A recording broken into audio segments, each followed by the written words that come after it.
a dracma.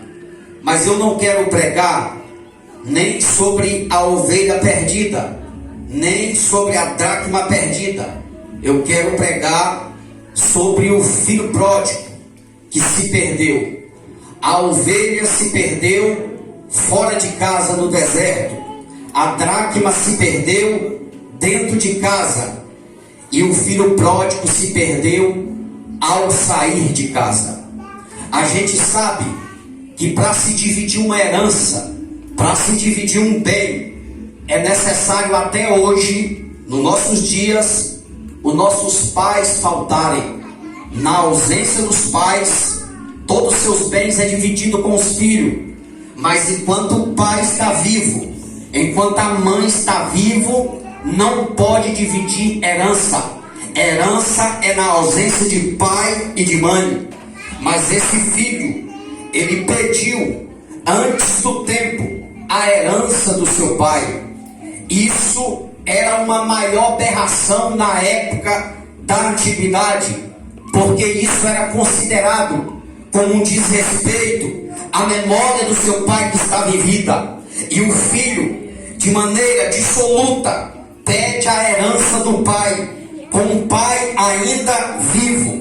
Mas o pai não discute, porque é uma decisão do filho. Reparte uma boa parte de sua herdade e entrega nas mãos do filho. O filho agora vai ajuntar todas as suas posses e vai sair de casa. Quando o filho sai de casa, ele vai perder algumas coisas que o pai te entregava. Quando ele está saindo de casa, ele vai perder a presença do pai, os conselhos do pai, a direção do pai, a orientação do pai. Aleluia, ele vai perder os privilégios que o pai tinha para oferecer. Quando o filho pega a herança e sai debaixo da cobertura que o pai te dava, ele vai perder privilégio. E não é diferente nas nossas vidas.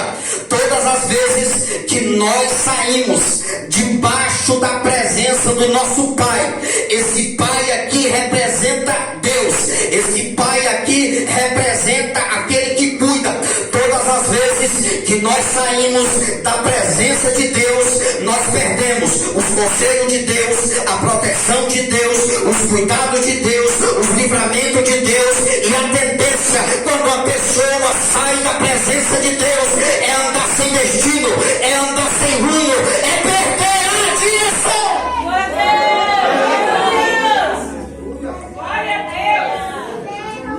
O filho pródigo sai, e quando ele sai, irmão, a Bíblia diz que ele vai viver uma vida dissoluta e vai gastar tudo que tem de maneira errada, sem pensar no amanhã, sem pensar que aquele dinheiro poderia acabar. É engano e o maior erro das pessoas achar que as coisas não acabam, que não existe o dia de amanhã. Eu sempre falo e tem isso comigo. Você tem que procurar conquistar as suas coisas enquanto você tem força, enquanto você tem saúde, enquanto você tem vida. Tem pessoas que ganham dinheiro, que Deus dá oportunidade para crescer, mas não pensam no amanhã. Aleluia! Foi por isso que Salomão disse: é melhor ir à casa onde há luto do que ir numa festa, porque quem vai numa festa só pensa em beber, só pensa em prostituir, aleluia, só pensa em variar, não pensa no dia de amanhã. Agora quem vai no velório, quando você olha pro caixão e vê que é a pessoa morta, você sai ali pensando na vida, que aquilo ali poderia ser eu. Você sai sendo uma pessoa pensativa e querendo ser melhor. Glória a Deus! E o pródigo gastou toda a sua herança sem pensar na vida.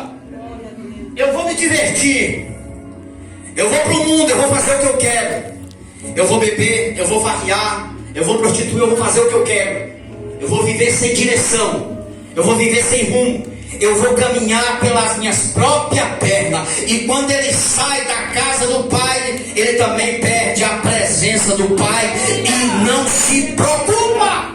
E aqui eu lembro de um rapaz da Bíblia, um rei chamado Saul. A Bíblia diz que Saul perdeu a presença de Deus. E o espírito maligno da parte de Deus atormentava Saul. Saul não tinha paz. Saul não tinha alegria. Saul não tinha sossego. Saul era atormentado. Até que ele precisou de um homem para tocar a harpa para ele, chamado Davi. Davi já tinha sido ungido, Davi tinha a presença, Davi não estava no trono porque não era o tempo, mas Davi estava sendo ungido já, Davi tinha óleo na cabeça, Davi estava ungido, Davi estava esperando o tempo de Deus, aleluia. E aí foi ao encontro de Davi, e quando Davi tocava a harpa, Saul sentia paz, sentia alegria, sentia refrigério. Davi era ungido de Deus.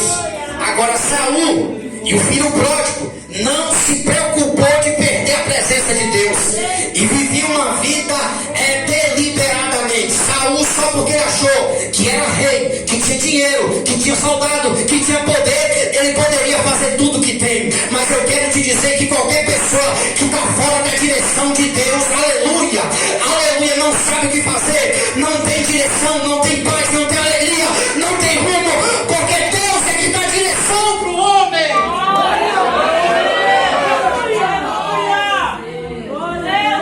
Saul perdeu a presença de Deus e o filho pródigo também perdeu.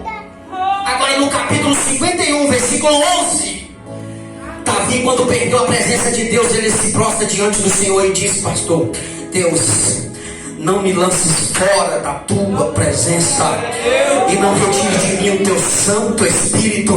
Quando Davi pecou com Batseba, a sua maior preocupação foi perder a presença de Deus, porque ele sabia que foi a presença de Deus que levou ele para o trono, foi a presença de Deus que livrou ele de Saul, foi a presença de Deus que livrou ele de Golias, foi a presença de Deus que fazia ele vencer guerras, foi a presença de Deus que deu trono, que deu riqueza, que deu família. A presença de Deus na nossa vida é que nos dá equilíbrio.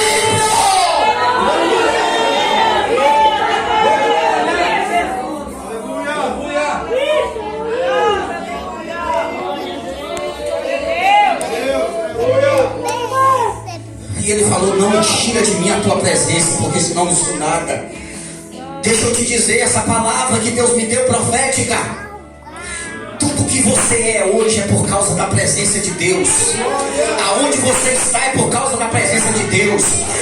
A sua família é por causa da presença de Deus. Os seus filhos, o seu pastorado, a sua saúde, o seu vento de vida, tudo que somos, tudo que temos, tudo que seremos é por causa da presença. Levanta a mão, quem tem a presença aí? Então começa a sentir essa presença. Começa a sentir essa presença.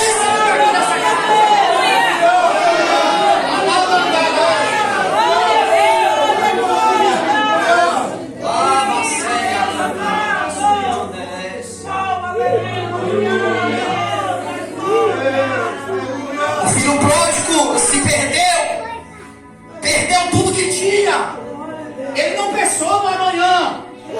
E é um problema quando a gente pensa no amanhã, que não obedece o pastor, que não obedece pai e mãe, que não obedece a escritura sagrada e sai de maneira dissoluta sem pensar nas consequências.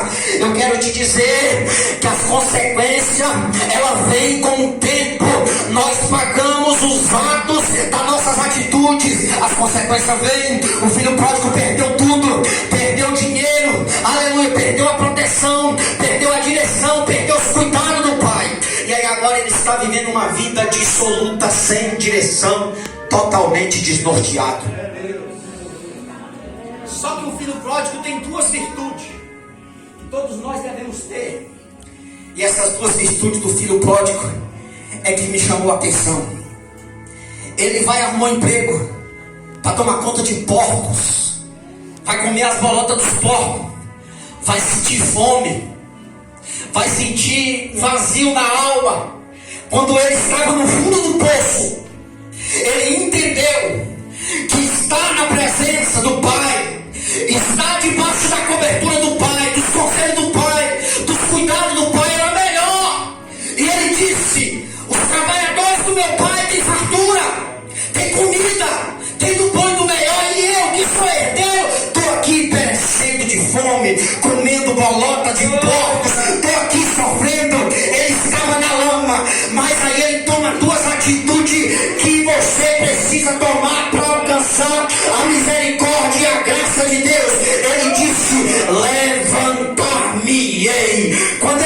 levantar-me-ei, ele disse, irei até com meu pai.